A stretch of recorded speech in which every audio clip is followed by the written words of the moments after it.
జగన్ గారు పథకాల మీద పెట్టిన డబ్బు రాష్ట్ర రాజధాని నిర్మించడం పైన పెట్టలేదని ప్రతిపక్షాలు అంటున్నాయి. దానిపైన మీ ఒపీనియన్ ఏంటండి?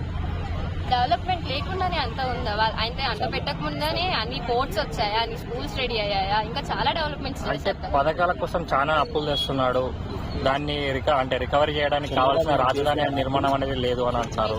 లాస్ట్ 5 years కి అంటే తెస్తారు కదా అప్పు, దాని రేట్ అండ్ ఈ 5 years ఉన్న రేట్ చూస్తే జగన్ గారు తెచ్చిన రేటే చాలా తక్కువ.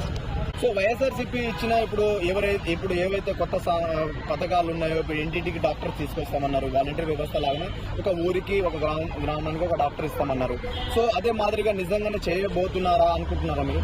ఇప్పుడు వాలంటీర్స్ దగ్గర నుంచి యాక్చువల్లీ డాక్టర్స్ కాకపోయినా నర్సెస్ దగ్గర నుంచి ప్రతి ఒక్కరు హౌసెస్ కి వచ్చి విజిటింగ్ వస్తున్నారు. ఎవరికి ఏ ప్రాబ్లమ్స్ ఉన్నాయో తెలుసుకుని వాళ్ళకి ట్రీట్మెంట్ కూడా ఇప్పిస్తున్నారు.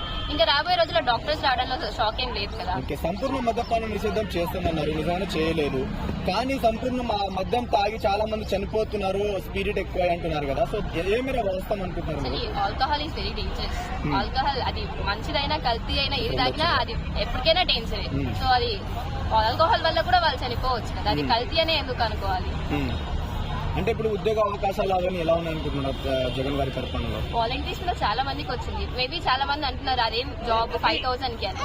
5,000 కో 10,000 ఆయన ఒక జాబ్ అనేది ప్రొవైడ్ చేశారు. మీకు అంత టాలెంట్ ఉంటే పెద్ద జాబ్స్ తెచ్చుకొని చూపించండి. అంటే ఇప్పుడు జగన్ గారు ఇచ్చిన వాలంటీర్ వ్యవస్థ అంటే గతంలో చంద్రబాబు వాలంటీర్ వ్యవస్థను బానిసలా వాడుకున్నారు అంటున్నారు ఎవరు? జగన్ గారిని వాళ్ళని వాడుకొని 5,000 ఇచ్చారు. చంద్రబాబు నాయుడు గారు వాళ్ళకి 10,000 ఇచ్చి ఆదుకుంటా అని చెప్తున్నారు. అసలు దాని మీద మీ అభిప్రాయం ఏంటి?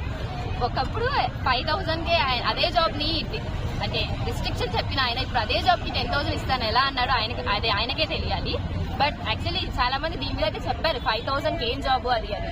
5,000 10,000 ఖాళీగా ఉన్న వాళ్ళకి ఏదో ఒకటి ప్రొవైడ్ చేశారు ఆయన. వాళ్ళకి నిజంగా అంత టాలెంట్ ఉంటే వాళ్ళే వేరే జాబ్స్ తెచ్చుకోగలరు. ఖాళీగా లేకుండా ఏదో ఒక జాబ్ అనేది ఆయన ప్రొవైడ్ చేశారు కదా. అంటే పవన్ కళ్యాణ్ గారు జగన్ గారిని పాతాళంలో తొక్కేస్తాము అది ఇది అని డైలాగులు ఎత్తున్నాడు కదా, సినిమా డైలాగులు. సో ఆ సినిమా డైలాగులు ఏ మేర వర్కౌట్ అవ్వచ్చు అనుకుంటున్నారు ఈసారి? సినిమా డైలాగ్ సినిమాక్స్ కే వర్కౌట్ అవుతాయి, పాలిటిక్స్ లో కాదు. పవన్ కళ్యాణ్ గారు 1,00,000 మెజారిటీతో గెలుస్తామంటున్నారు జగన్ గారి పైన, మరి ఎలా గెలవచ్చు అనుకుంటున్నారా? No chance.